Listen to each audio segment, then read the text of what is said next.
Halo semuanya, balik lagi. Saya Elsa dari kelompok Sultan Hasanuddin. Kali ini adalah perjalanan modul Nusantara Kebinekaan kedua, di mana kita akan berkunjung ke 4 penghayat agama di kota Makassar. Oke, langsung saja. Tujuan pertama adalah Pura Girinata. Pura Girinata berdiri pada tahun 1971 pada Purnama Kapat. Purnama itu ada pada bulan September sampai Oktober. Nah, biasanya peringatan hari jadi pura dilakukan pada tanggal 12 Oktober.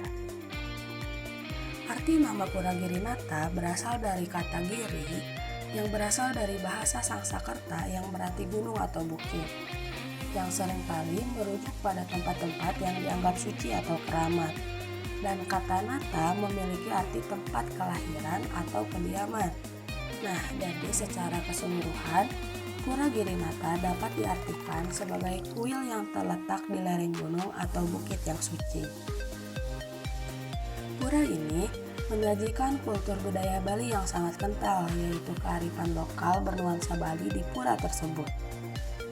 Area pada bangunan Pura Girinata ini terbagi menjadi 3 bagian, yaitu yang pertama, Nista Mandala atau Jaba Pisan disebut dengan lambang Burloka. Yang kedua, Madya Mandala atau Jabat Tengah disebut dengan lambang buah loka. Dan yang ketiga, Utama Mandala atau Jero disebut dengan lambang buah loka. Setelah berkunjung, tidak hanya disambut dengan keindahan arsitektur yang memukau, tetapi juga dengan kekayaan budaya dan tradisi Hindu yang kaya. Sebagai pusat kehidupan spiritual, Pura Girinata menjadi tempat di mana banyak kegiatan-kegiatan dilakukan dengan penuh pengabdian. Tidak hanya soal ritual, tetapi mulai dari pendidikan, prosesi yang megah, hingga meditasi yang mendalam.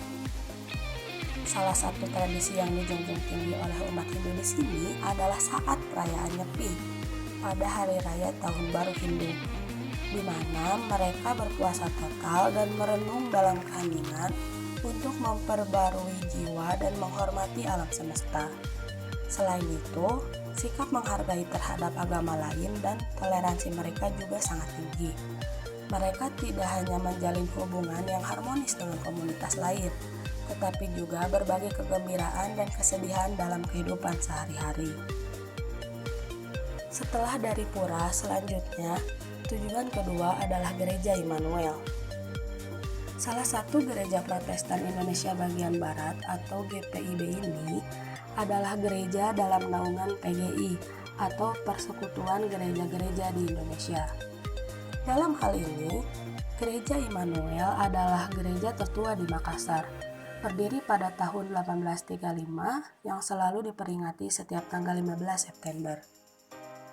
Gereja ini nama aslinya atau dulu lebih dikenal dengan sebutan Indische Kerk.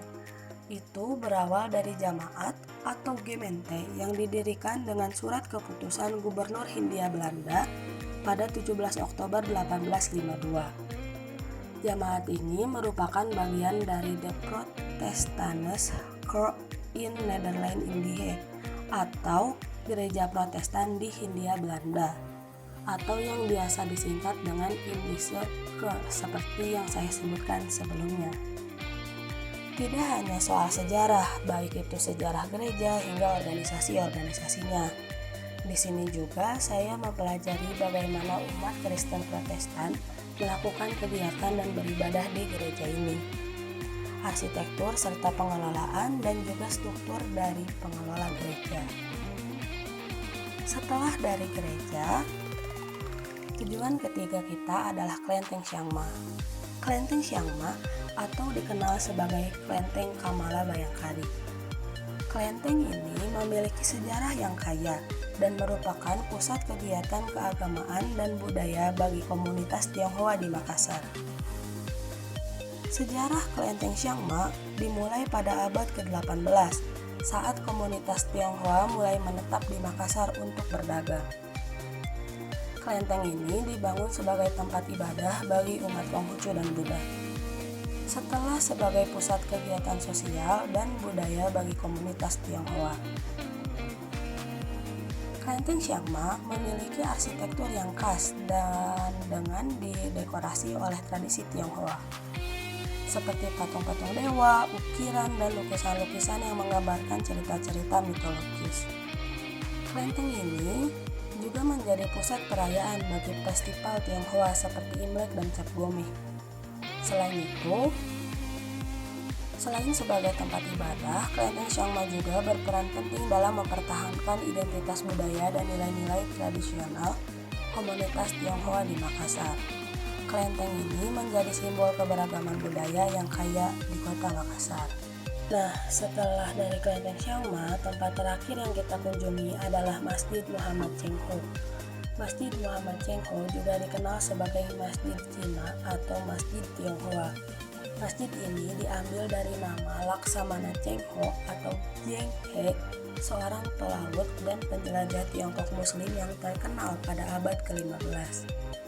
Masjid Muhammad Cheng-ho didirikan pada tahun 2003 oleh Haji Arsyad Syahid Ali yang merupakan adik dari wakil presiden kita, JK atau Yusuf Kala, sebagai bagian dari upaya untuk memperkuat hubungan antara komunitas Muslim dan Tionghoa di Makassar, yang pengelolaannya di bawah naungan PITI atau Persatuan Islam Tionghoa Indonesia. Masjid ini memiliki arsitektur yang menarik dan sentuhan budaya Tionghoa dalam desainnya. Bangunan masjid ini juga menggabungkan elemen-elemen arsitektur Islam dengan nuansa Tionghoa, seperti atap bergaya Tionghoa dan detail-detail dekoratif yang khas. Terlepas dari sejarahnya, di sini juga diajarkan tentang tradisi serta tentunya toleransi dalam Islam. Islam mendorong umatnya untuk memahami dan menghargai keberagaman di antara manusia. Toleransi dalam Islam menerangi jalan bagi setiap individu untuk hidup berdampingan dalam kedamaian dan saling menghormati satu sama lain, tanpa memandang perbedaan suku, agama, ataupun budaya. Seperti kajal yang terdiri dari berbagai potongan yang berbeda, toleransi dalam Islam memberikan gambaran tentang bagaimana keberagaman memperkaya dan memperkuat hubungan antar manusia. Kita belajar bahwa kita menerima dan menghormati perbedaan, kita menciptakan harmoni yang indah, seperti simfoni alam semesta yang mempesona. Secara keseluruhan, setelah mengunjungi 4 penghayat agama yang berbeda-beda, saya seperti melihat ke dalam cermin dan memantulkannya keberagaman yang warna-warni, seperti petak-petak mozaik yang berbeda-beda, namun saat disatukan, mereka membentuk gambaran yang indah dan utuh. Dalam keragaman itu, kita semua belajar untuk saling menghormati dan menghargai satu sama lain, seperti harmoni yang tercipta dari permainan berbagai instrumen dalam sebuah orkestra. Perumpamaan ini mengajarkan saya bahwa meskipun kita memiliki keyakinan dan praktik keagamaan yang berbeda, kesatuan dalam keragaman adalah sumber kekuatan. Ketika kita mampu menanamkan nilai toleransi dan menghargai perbedaan, kita merasakan kekayaan spiritual yang mengalir dalam setiap lapisan masyarakat kita. Indonesia, dengan segala keindahan dan keistimewaannya, menjadi semakin nyata dan bernilai ketika kita menyadari bahwa dalam perbedaan itu terhampar keindahan yang luar biasa.